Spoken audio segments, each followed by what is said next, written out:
ഇപ്പോൾ fourth മൊഡ്യൂളിലെ last സെക്ഷനിലാണ് നമ്മളിപ്പോൾ നിൽക്കുന്നത് കേട്ടോ.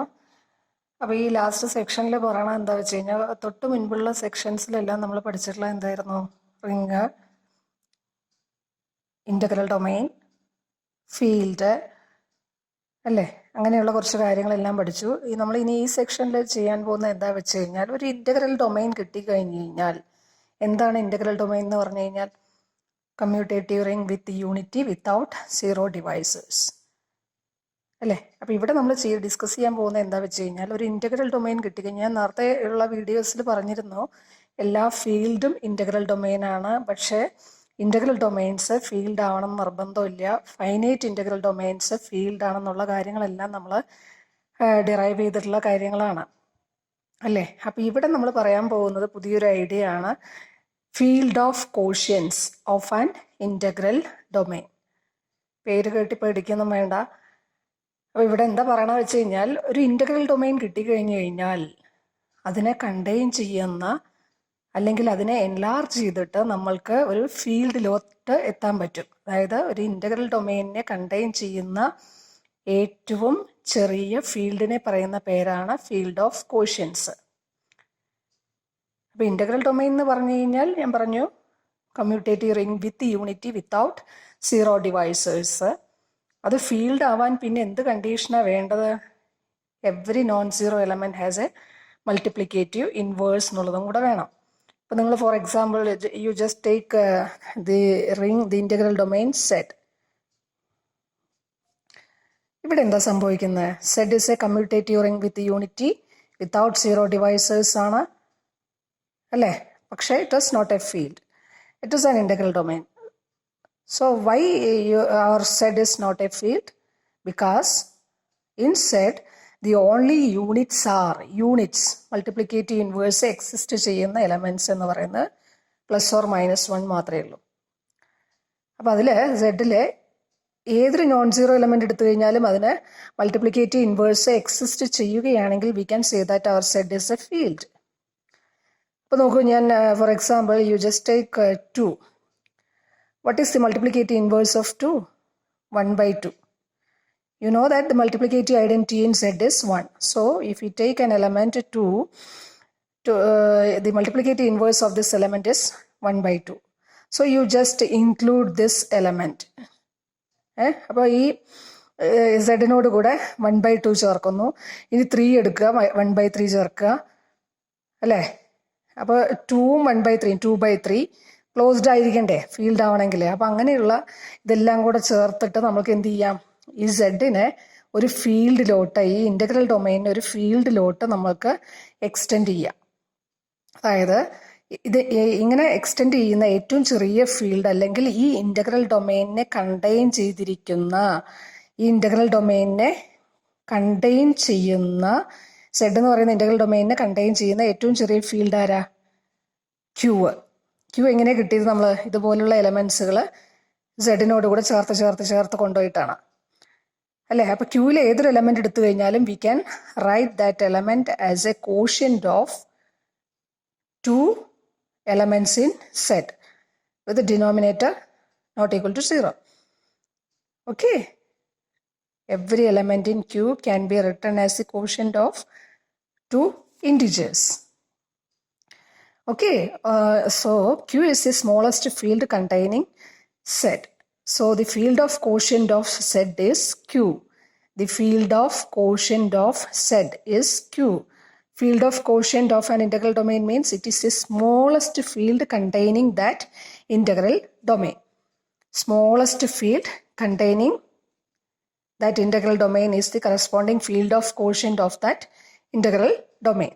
Smallest field. Okay, here the smallest field containing the integral domain. This is an example for field of quotient. The field of quotient of Z is Q. Field of quotient of Z is Q. The smallest field containing Z is Q. So the field of quotient of Z is Q. ഞാൻ എന്തിനാ വീണ്ടും പറയണ വെച്ച് കഴിഞ്ഞാൽ അത് തറവാൻ വേണ്ടിയിട്ടാണ് കേട്ടോ. അപ്പം ഞാൻ ഫീൽഡ് ഓഫ് കോഷ്യനിൽ നമ്മൾ എന്താ ഫീൽഡ് ഓഫ് കോഷ്യൻ എന്നുള്ള ഒരു ഐഡിയ ആദ്യം തന്നേ ഉള്ളൂ, നമ്മൾ അതിലോട്ട് വരണേ ഉള്ളൂ. അപ്പോൾ അതിലോട്ട് എത്തുന്നതിന് മുൻപ് കുറച്ച് കാര്യങ്ങൾ നമുക്ക് ഡിറൈവ് ചെയ്യാനായിട്ടുണ്ട്. അപ്പോൾ അതിന് വേണ്ടിയിട്ട് നോക്കൂ, ഇവിടെ യൂസ് ചെയ്യുന്ന സിമ്പിൾസ് ഒന്ന് ഫെമിലിയർ ആവുക. ഡി എന്ന് പറയുന്ന ഒരു ഇൻ്റഗ്രൽ ഡൊമെയിൻ എടുക്കുന്നു. അതിൻ്റെ കാർട്ടീഷ്യൻ പ്രോഡക്റ്റ് അല്ലെങ്കിൽ ഡയറക്റ്റ് പ്രോഡക്റ്റ് എന്ന് പറയുമ്പോൾ ഡി ക്രോസ് ഡി. അതിനകത്ത് എലമെൻറ്റ്സ് എന്തായിരിക്കും? ഓർഡേർഡ് പെയേഴ്സ് ആണെന്നറിയാം അല്ലേ. ഇതിൻ്റെ ഒരു സബ്സെറ്റ് എടുക്കുക, അതാണ് എസ് എന്ന് പറയുന്നത്. എസ് എന്ന് പറയുന്നത് subset of D cross D ആണ്. കിട്ടിയോ? Subset of D cross D. അപ്പോൾ എങ്ങനെയുള്ള സബ്സെറ്റ് എടുക്കുന്നത്? Second component not equal to 0 ആയിട്ട് വരണം. ഇതിലുള്ള എലമെൻറ്റ്സ് എടുക്കുന്നു. എങ്ങനെയുള്ള എലമെൻറ്റ്സ് എടുക്കുന്നത്? Second component not equal to 0 ആയിട്ട് വരുന്ന ഡി ക്രോസ് ഡിയിലെ എലമെൻറ്റ്സ് എടുത്തിട്ട് ഒരു സെറ്റ് ഫോം ചെയ്യുന്നു. That set we represent that set by using this symbol S. Okay, അപ്പോൾ നമ്മൾ ഫീൽഡ് ഓഫ് ക്വോഷ്യനിൽ എത്തുന്നതിന് മുൻപ് കുറച്ച് കാര്യങ്ങൾ ഞാൻ പറയുന്നു എന്ന് പറഞ്ഞു. അപ്പോൾ അതിൻ്റെ ആദ്യത്തെ ഒരു സ്റ്റെപ്പാണ് ഇപ്പോൾ പറഞ്ഞിട്ടുള്ളത് കേട്ടോ. അപ്പോൾ നമ്മളിവിടെ ചെയ്യണം എന്താ വെച്ച് കഴിഞ്ഞാൽ, ഒരു ഇൻ്റഗ്രൽ ഡൊമൈനെ വലുതാക്കി ഫീൽഡിലെത്തുന്നു. അതെങ്ങനെ വലുതാക്കുന്നത് എന്നുള്ളതാണ് നമ്മൾ പറയാൻ പോകുന്നത്. അതിന് വേണ്ടിയിട്ടാണ് ഈ കാര്യങ്ങളെല്ലാം ആദ്യമേ ഡിസ്കസ് ചെയ്യുന്നത് കേട്ടോ. അപ്പോൾ എസ് എന്ന് പറയുന്ന സെറ്റ് എങ്ങനെയാണ് വന്നിട്ടുള്ളത് നിങ്ങൾക്ക് മനസ്സിലായി. ഇനി നമ്മൾ ചെയ്യാൻ പോകുന്നത് ഈ സെറ്റിനകത്തൊരു റിലേഷൻ ഡിഫൈൻ ചെയ്യുകയാണ്. എന്താ റിലേഷൻ എന്ന് പറഞ്ഞു കഴിഞ്ഞാൽ, ഇതിൽ 2 എലമെൻറ്റ്സ് എടുക്കുന്നു, അത് തമ്മിലൊരു ബന്ധം പറയുകയാണ് നമ്മൾ. അപ്പോൾ 2 എലമെൻറ്റ്സ് ഇതിൽ എലമെൻറ്റ്സ് എങ്ങനെയാണെന്നറിയാം, ഓർഡേർഡ് പെയേഴ്സ് ആണ്. Second component not equal to 0 ആണ്. അപ്പോൾ അതിൽ 2 എലമെൻറ്റ്സ് എടുത്തു, അത് തമ്മിലൊരു റിലേഷൻ ഡിഫൈൻ ചെയ്യുന്നു. അതായത് A B, ordered pair A ബിയും ഓർഡേർഡ് പെയർ സി ഡിയും റിലേറ്റഡ് ആണെന്ന് പറയണമെങ്കിൽ ഇവിടെ ആറിന് പകരം നമ്മൾ എടുക്കുന്ന ആറെന്നുള്ള സിമ്പിളാണല്ലോ നമ്മൾ സാധാരണ റിലേഷൻ ഡിനോട്ട് ചെയ്യാൻ യൂസ് ചെയ്യാറ്. നിങ്ങൾ പ്ലസ് ടുവിനെല്ലാം അങ്ങനെ ആയിരിക്കും ചെയ്തിട്ടുണ്ടാവുക എന്ന് വിചാരിക്കുന്നു. അപ്പോൾ ഇവിടെ ആറിന് പകരം നമ്മൾ എടുക്കുന്ന സിമ്പൽ ഈ സിമ്പലാണ് കേട്ടോ. അപ്പോൾ A B, ordered pair A B related to ordered pair C D. എപ്പോഴാണ് റിലേറ്റഡ് ആണെന്ന് പറയുക? ഈ 2 ആളുകൾ റിലേറ്റഡ് ആണെന്ന് എപ്പോഴാണ് പറയുക? A into D equal to B into C. ഇതിൻ്റെ പ്രോഡക്റ്റ് എടുത്താലും ഈക്വൽ ആണെങ്കിൽ we can say that these 2 ordered pairs are related. Okay, അപ്പോൾ ഒരു റിലേഷൻ ഡിഫൈൻ ചെയ്തു. അപ്പോൾ ഒരു സെറ്റ് എസ് കൺസ്ട്രക്ട് ചെയ്തു ആദ്യം. From where we construct S from D cross D. What is your D here? It is an integral domain. Okay, now we define a relation on this set. ഒരു relation ഒരു സെറ്റിനകത്ത് define ചെയ്ത് കഴിഞ്ഞാൽ അടുത്ത step എന്താ? We will show that relation is an equivalence relation on S. Okay, how we will show that a relation is an equivalence relation? 3 properties we have to verify. First one is reflexive property. Reflexive property എന്ന് പറഞ്ഞാൽ നിങ്ങൾക്കറിയാം, an element related to itself. അപ്പോൾ എസിലെ ഏതൊരു element എടുത്താലും അവരോട് തന്നെ related ആണെന്ന് എങ്ങനെ പറയാൻ പറ്റുമോ? A B related to A B ആവണമെങ്കിൽ എന്ത് കിട്ടണം? എ ഇൻറ്റു ബി അല്ലേ? എ ഇൻറ്റു ബി ചെയ്താലും ബി ഇൻറ്റു എ ചെയ്താലും സെയിം ആണെങ്കിൽ മാത്രമേ അത് റിലേറ്റഡ് ആണെന്ന് പറയാൻ പറ്റുള്ളൂ. ഇവിടെ എ ഇൻറ്റു ബി എന്ന് പറഞ്ഞാലും ബി ഇൻറ്റു എയും സെയിം ആണ്. കാരണം എന്താ? ഈ എ ബി സി ഡി എല്ലാം എ ബി ഒക്കെ എവിടെ നിന്നാണ് വന്നിട്ടുള്ളത്? ഡിയിൽ നിന്നാണ് വന്നിട്ടുള്ളത്. ഡി ആരാ? ഇൻ്റഗ്രൽ ഡൊമൈനാണ്. ഇൻ്റഗ്രൽ ഡൊമൈൻ ആണെങ്കിൽ ഞാൻ പറഞ്ഞിരുന്നു, ഇൻ്റഗ്രൽ ഡൊമൈൻ്റെ ഡെഫിനിഷൻ നിങ്ങളുടെ ആലോചിക്കുക. Commutative ring. So commutative ring എന്ന് പറഞ്ഞാൽ എന്താ? Multiplication is commutative. So product A ബിയും പ്രോഡക്റ്റ് ബി എയും എന്ത് തന്നെയാണ്? സെയിം തന്നെയാണ്. So each element is related to itself. So this relation is reflexive.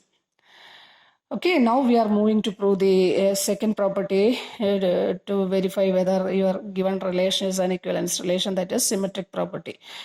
So to verify whether this relation satisfy symmetry, you just take 2 elements from S, and what are the elements you take? You just take AB and CD from S, ordered pair AB and ordered pair CD from S. What you need to show? AB related to CD implies CD related to AB. That is a symmetry property. Okay, so you just begin with AB related to CD. AB related to CD implies, by the definition of this relation, you can say that AD is equal to BC. Okay, what about AD? Is your AD, product AD is equal to DA? Yes, definitely it must be equal to DA, since A and D are from Cap letter D, and D is an integral domain.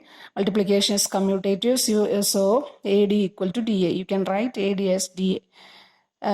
Similar argument here also, BC is equal to CB.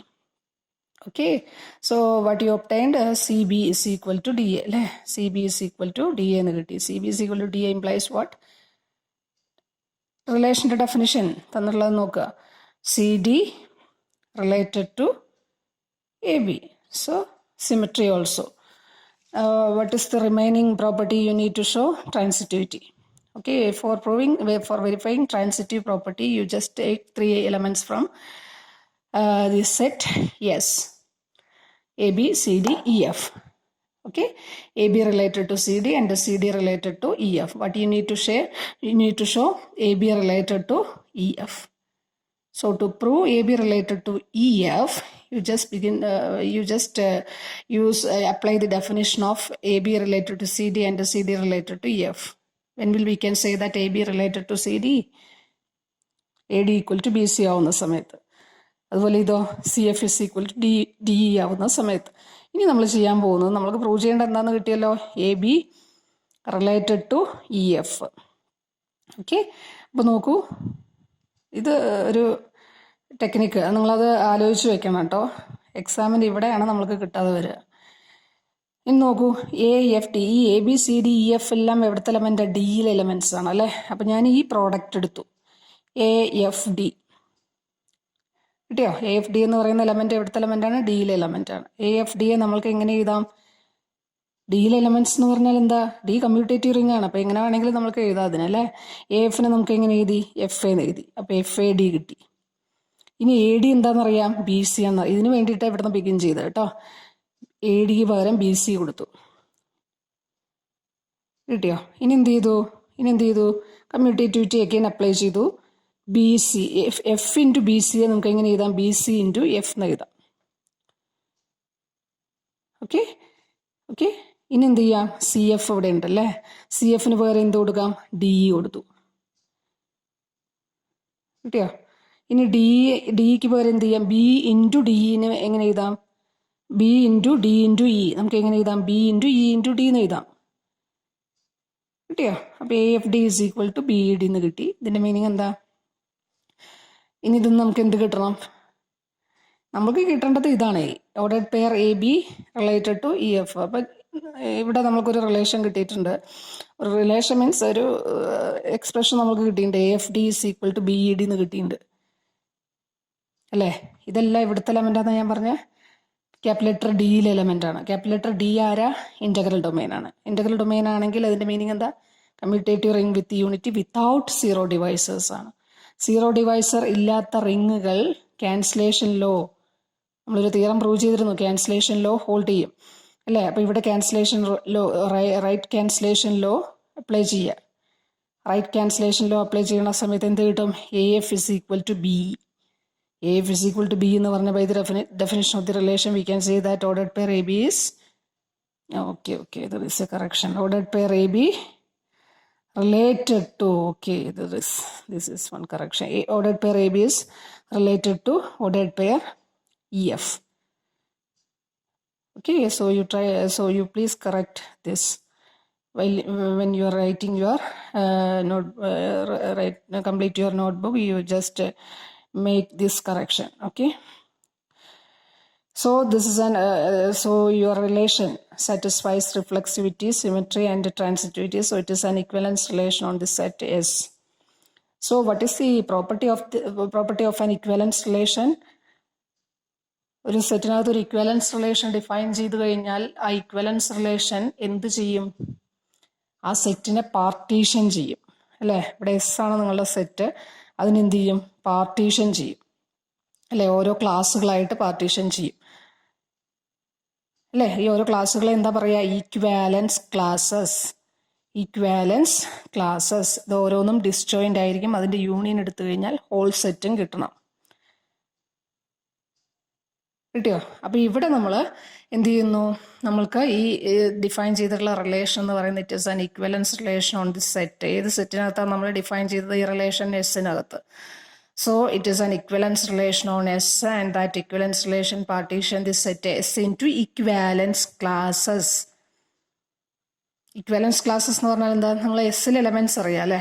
Ordered pair ആണ് അല്ലേ? അപ്പോൾ ordered pair A B ഈ ക്ലാസ്സിനകത്ത് വരികയാണെങ്കിൽ ഈ ക്ലാസ്സിനകത്ത് വരുന്ന ബാക്കി elements ആരാണ്? ഇയാളുമായിട്ട് related ആയിട്ട് വരുന്ന ആളുകൾ. ഇപ്പോൾ ordered pair A B related to C D ആണെങ്കിൽ ആ സി ഡിയും ഈ ക്ലാസ്സിനകത്ത് വരും. എ ബിയെ കണ്ടെയ്ൻ ചെയ്യുന്ന ക്ലാസ്സിനകത്ത് വരും. പിന്നെ സി ഡി ഇതിനകത്തൊന്നും വരില്ല, ഡിസ്ജോയിൻ്റ് ആണല്ലോ. കിട്ടിയോ? ഇനി ഓരോ ഈക്വലൻസ് ക്ലാസ്സിനെയും നമ്മൾ ഇവിടെ ഡിനോട്ട് ചെയ്യുന്ന സിമ്പൽ എന്ന് പറയുന്ന, നോക്കൂ, ഇങ്ങനെ യൂസ് ചെയ്ത് കഴിഞ്ഞാൽ ഓപ്പൺ ബ്രാക്കറ്റ് ക്ലോസ്ഡ്, ഈ സിമ്പൽ എന്ന് പറയുന്നത് ഇവിടെ നമ്മൾ യൂസ് ചെയ്യുന്നത് equivalence class in S containing A ബിയെ കണ്ടെയ്ൻ ചെയ്യുന്ന ഇക്വലൻസ് ക്ലാസ്സിനെ ഡിനോട്ട് ചെയ്യാൻ യൂസ് ചെയ്യുന്ന സിമ്പലാണ് ഓപ്പൺ ക്ലോസ്ഡ് ബ്രാക്കറ്റ്. അപ്പോൾ എ ബിയുമായിട്ട് റിലേറ്റഡ് ആയിട്ട് വരുന്ന എല്ലാ ആളുകളും ഈ ക്ലാസ്സിനകത്ത് വരും, ഈ സെറ്റിനകത്ത് വരും.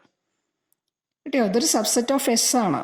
അപ്പോൾ ഈ സബ്സെറ്റിനകത്ത് വരുന്നത് എ ബിയുമായിട്ട് റിലേറ്റഡ് ആയിട്ട് വരുന്ന, നമ്മളൊരു റിലേഷൻ ഡിഫൈൻ ചെയ്തല്ലോ, ആ relation with respect to A ബിയുമായിട്ട് റിലേറ്റഡ് ആയിട്ട് വരുന്ന എല്ലാ എലമെന്റ്സുകളും ഈ ഇക്വലൻസ് ക്ലാസ്സിനകത്ത് വരും. അപ്പോൾ ഇവിടെ യൂസ് ചെയ്യുന്ന സിമ്പൽ എന്ന് പറയുന്നത് ഇതാണ് കേട്ടോ. ഇതൊന്ന് ഫെമിലിയർ ആവണം, അതിന് വേണ്ടിയിട്ടാണ് വീണ്ടും വീണ്ടും പറയുന്നത്. കിട്ടിയോ? ഓക്കെ.